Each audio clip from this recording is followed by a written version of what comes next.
الحمدلله و الصلاة و السلام علی رسول الله. به نام جهاندار و جان آفرین، حکیم سخن در زبان آفرین. سپاس و حمد به حد من خدا را که صنعش در وجود آورد ما را.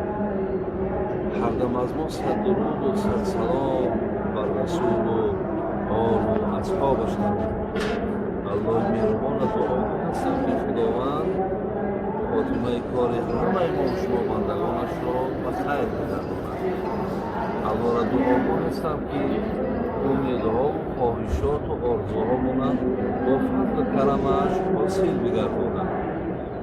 الله را دعا هستم که هر یک نفری از بندگان خدا را و این موضوعی که شما دیده ایستاده این خداوند موفق و میسرتان می‌گرداند. الله مهربان دعا هستم که همه گذشتگان ما را رحمت و مغفرت کنند. الله را دعا هستم که همه مهاجرهایی که از ما دنبال محنت و زحمت و به دست آوردن لقمه حلال هستیم، خداوند کاراتون را برار و برکت و گشایش نصیب کند. و الله مهربان دعا هستم که خداوند همه ما و شما را در پناه رحمت و عصمتش نگهبان باشد. برادران و خواهران و مادران و پدران عزیز گرامی، با اراده الله ذوالجلال امروز ما در مدینه منوره قرار داریم، در شهر پیغمبر قرار داریم و البته مقصد ما بندهش، اراده بنده برای ادای حج عمره هست. برادران و خواهران عزیز، البته حج عمره که دانشمندها با او 7 فضائل دادگی‌اند. من الله را دعاگو هستم که خداوند از این فضیلت هایی که برای کسانی که ادای حج عمره میکنند الله نصیب شد. و باید شما دانید که هر کسی که برای ادای عمره میآید، دین ما برادران عزیز، الله و رسولش کفارت گناه وعده کرده است که کمبود و اشتباه و گناه شما را خداوند با طفیل این عبادت بخشیده می‌گرداند. و الله مهربان وعده کرده است که عالی ترین مکافاتی که نام او جنت است برای ادا کنندگان حج عمره نصیب می‌گرداند. و الله مهربان وعده کرده است که دعای حاجی پیش الله قبول است، گناهش مغفور است و این حاجی ها مهمان های الله هستند. خداوند دعا هستیم که آنچه را که در فضایل این عبادت خواندیم و دیدیم، خدای مهربان بر همه حاجی های این تاجیکستان ما نصیب و روزی بگرداند. برادران و خواهران عزیز، من از این لحظه های بسیار پرارزش الحمدلله استفاده برده اولا خداوند سپاسگزاری میکنم که در مسجد پیامبر نازنین قرار دارم و با خودم عهد کردم که باید من دعاهای داشته باشم وقتی که وعده الله و رسولش باشد که دعای حاجی پیش خداوند قبول می شود.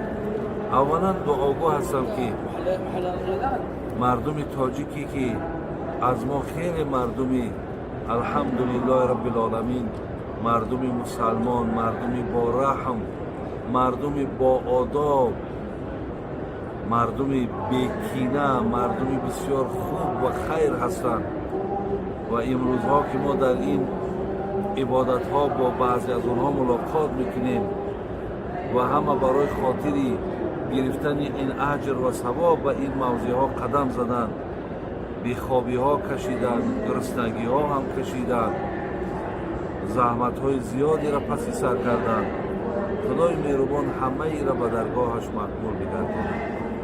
الله مهربان دعاگو هستم که جمیع مردم این تاجیک ما که اینجا علاقه حضور دارند خداوند با صحت و سلامت به خاندان بر بگرداند و بسیاری نفرهایی که به حاجی ها اعتقاد دارند با اخلاص دارند و میآیند زیارت میکنند میگن دعا که ما را هم به همون موضوع ها موفق و میسر کند.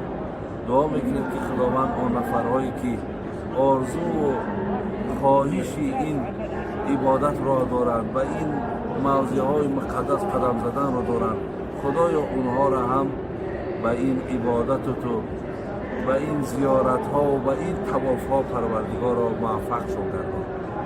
دعای دیگری که میخواستم در این لحظه های خیلی پر ارزش و لحظه های خیلی خوب الله مهربان دعا کنم، این برای امن و برای آرامی و برای آسودگی و برای تینجی ملک و دیاری ما و شما، یعنی تاجیکستانی عزیز ما و شما هست.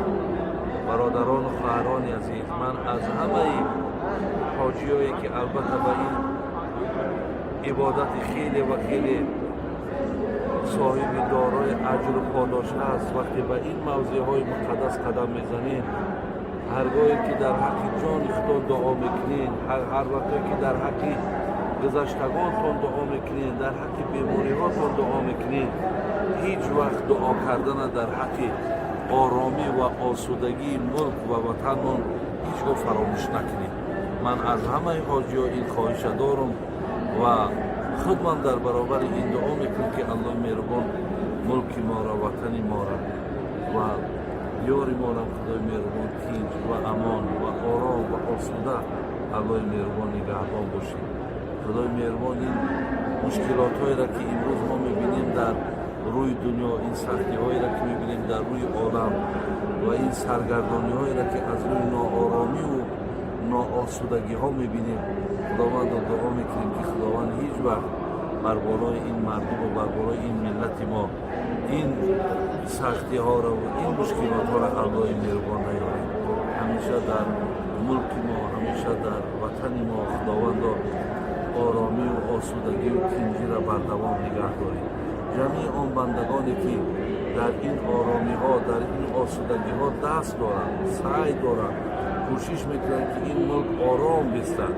البته این اول و آخر فضل الله است. بعدا در این کار البته رهبر دولت، البته جمعی مقامات هایی که همیشه شب روز برای آسودگی این مردم دستیاری دراز میکنند و همچنان پیشنهادهای نیک میکنند. خدای مهربان تنشون صحت، ایمانشون باز هم کامل و خاتمهشون بخیر و در این کار ثواب الله مهربان در نامه اعمالشون اجر نویسنده بگرداند. دیگر دعایی را که میخواهم در این لحظه ها دعا کنم، خداوند این بیماری که روی عالم فرا گرفته است و کسانی که از این بیماری از مردم ما گذاشتن، اولا خداوند رحمت و مغفرت، کسانی که مبتلای بیماری هستند خداوند شفای کامل و الله مهربان این درد و این مشکلات هم روی عالم دور بگرداند. خدای مهربان این مقصدهایی بود، این اراده هایی بود که من میخواستم این را انجام کنم و الله مهربان این دعاهاما و این مقصودهاما با فضل و کرمت واصل بگرداند. ربنا فاغفر لنا ذنوبنا و کفر عنا سیئاتنا و توفنا مع الابرار. آمین یا رب العالمین.